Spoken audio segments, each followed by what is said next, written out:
First, live, local. This is Fox 12 Now.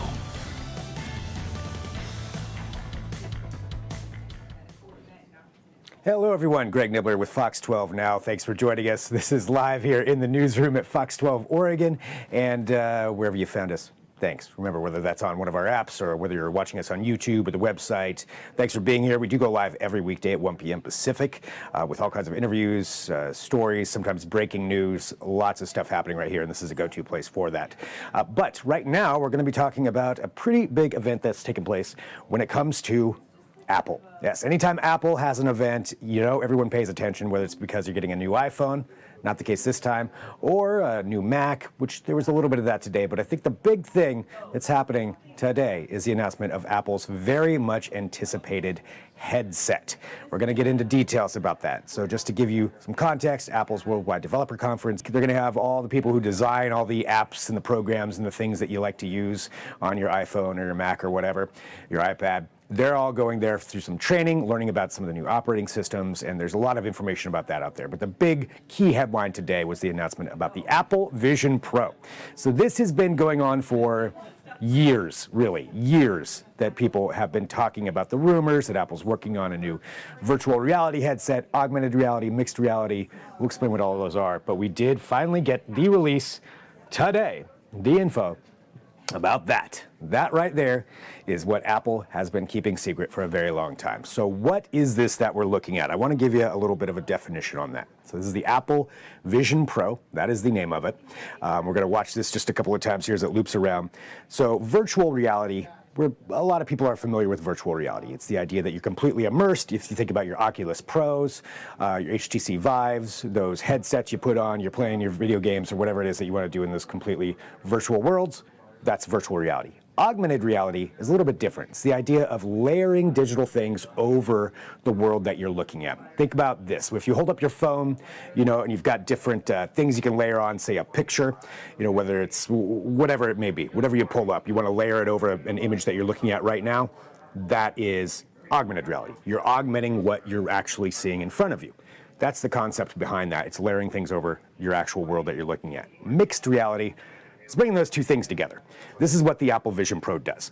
So what you can do here is a little bit of augmented, a little bit of virtual. You can actually toggle between the two, but largely they're looking at it for the augmented reality side of things.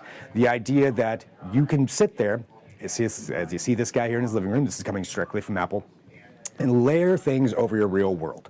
As he's looking at his living room, he can pull up certain things. You can incorporate your apps in there. As you can see it, now this is actually showing up in front of him.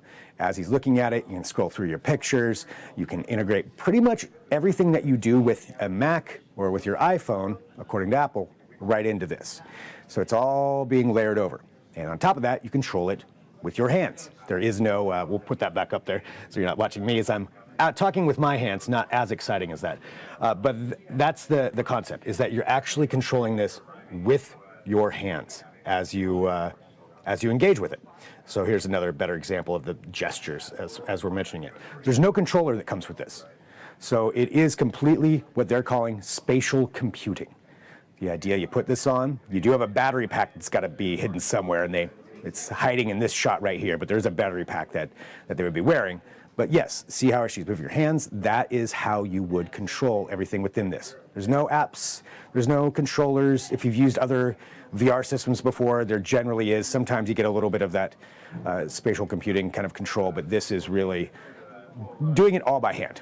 So it's all those little gestures, all those little things that is going on there. That is how things are being controlled.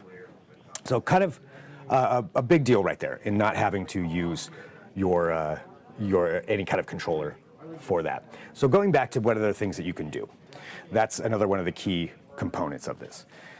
As I mentioned, bringing in all of your other stuff into this. So let's look at some specific examples. Maybe we'll start off here with the entertainment example. Watching a movie. If you've used a headset before, you've probably watched one.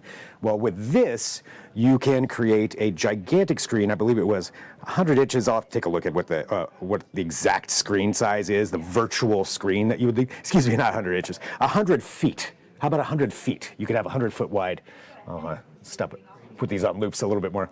100-foot wide screen that you could pull up. And you would be able to watch a movie all through your headset there. You can see it kind of layered into your living room. As you see this thing get bigger and bigger and bigger, that's what you can do. Virtual, but all 4K resolution because of the cameras that are in this thing that are actually giving you that kind of high-res image. Walking through what you can do with it. So entertainment, that is one of the big ones. So they're saying there are going to be new TV shows, movies, probably, I'm sure, a lot connected into Apple TV Plus. They'll be bringing in their side of that as well. But that's definitely a huge thing of what they're going to be bringing into this. There's also going to be spatial audio. So spatial being one of the big terms they're using. Spatial computing, spatial audio, spatial environment. Spatial audio are those speakers attached. If you've used any kind of spatial audio before, if you're really an audiophile or you've ever a really integrated home theater system, you're probably familiar with some of this, but it makes the sound sound like it's coming from the left or the right or the front, the back. It adds to the experience that you're getting. Now, going back here to the integration, bringing all of that in together, and then this is what they are looking at it for you to do. So you're doing everything you do on your Mac, and you can integrate that as well, or your iPhone. But then you have it all in front of you, and you can try out these different things and different experiences that come along with that. As you can see, is shopping, you got your cloud computing right up there, you have your messages going on, so a lot of things happening all at once, and you can place those wherever you want, and this can be wherever you want.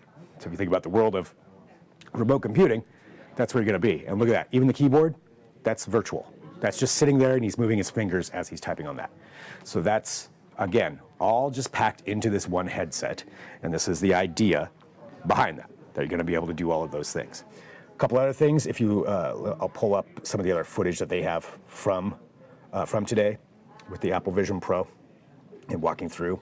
Let's talk about FaceTime. So as you can see, they're in a meeting, boom, there's everybody pulled up right there in FaceTime in a virtual setting. Looking at that, you can see the tether there to the battery also in this shot. So that is one key feature. It's not all contained within that headset, but a lot of the computing is.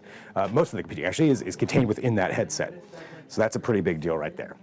Something else important, and we're walking through the features here. I'm going through them fast, but I want to give you the rundown of what some of this can do. And then we're going to talk about who is this for and how much does it cost. That's certainly a big deal. One other thing that's going to be pretty big with this is security. Security is a concern that every tech company has. Everyone talks about it. Everyone's concerned about it, whether you're a consumer or whether you're a company. We're all concerned with security. The way they are going to be handling this is they're having Optic ID, which uses your iris. So it's called Vision Pro, and it says Vision Pro adheres to Apple's security goals. The headset has Optic ID authentication. So that means it's going to use your iris to authenticate that it is you. There's various ways that we use biometric data right now when it comes to your devices, whether that's your thumb, your face scan. Those are things we're probably pretty familiar with. This is using your retina, and we've seen retina scanning be incorporated in a few different ways. Some airports actually have that incorporated in to some extent. There's talk about Amazon having that for in-person shopping experiences where you'd use your retina. It's slowly getting its way out there. This is one of the ways that it'll be used, and which does make kind of sense. You have that many cameras aiming at you. Everybody's retina is unique, so that is one of the ways they're going to be putting that in. Finally, let's get to this. Who is it for? Who's going to be using this? Well, according to Apple, everybody can use it for all of those different things, whether that's gaming, augmented reality, work, you name it, all the different things we just said, and plus a lot more that they talk about as well. But here's the big kicker. The price, $3,499. That is not cheap. That's expensive even for high-end VR headsets. So it's a high amount right there. $3,500. That is correct. That is how much this thing is going to be. And at that price, you're talking I think about a pretty specific market that's going to be using it. These are going to be the first adopters. That person who got the super high-end iPhone right when it came out, and maybe that was you. When they were really expensive and even rare, that's probably the kind of market that we're looking at for this. And Apple does this quite frequently when they bring in new technology. they wait a while. They're by no means the first person out with an augmented reality or virtual reality headset. There's been plenty of those out there for years, lots of experiments with that. If you remember going back to Google Glass, if you remember the Google Glasses and the nickname for those kind of people, for the people that use those, there was a specific nickname, you can Google it. But this is incorporating a lot of different types of technology all into one. Apple claims that it's the best made headset of all time. They've got all these different ways that they talk about this. And that's what we're looking at right now. So this is bringing all those technologies into one. The person who's going to be using those is probably the high-end adopter at first. But the way this could go, in speculation, since they have so many different features packed in, I would say if a few iterations down the line, if the price starts to drop, you could see more and more people get into it. But there's a lot that you can do on this, and it just depends if that's something that you're into. If you want all of those things incorporated in one, maybe you're somebody who's commutes for work, or you don't have an actual office you go into. You want to bring your office with you everywhere where you go. This might be something to look at. They're not the first with it. You've seen the HoloLens kind of go down this route too, and the HoloLens is about that expensive. HoloLens tailored more towards, that's from Microsoft, tailored more towards a commercial audience, industrial audience, or even medical use cases, not consumer use cases. They're bringing all that in, but price tag, right about the same. So that is what we are looking at with that. Again, giving you just a pretty quick explainer of the Apple Vision Pro. Big deal for Apple to have this come out. It's going to be talked about, and that's one thing.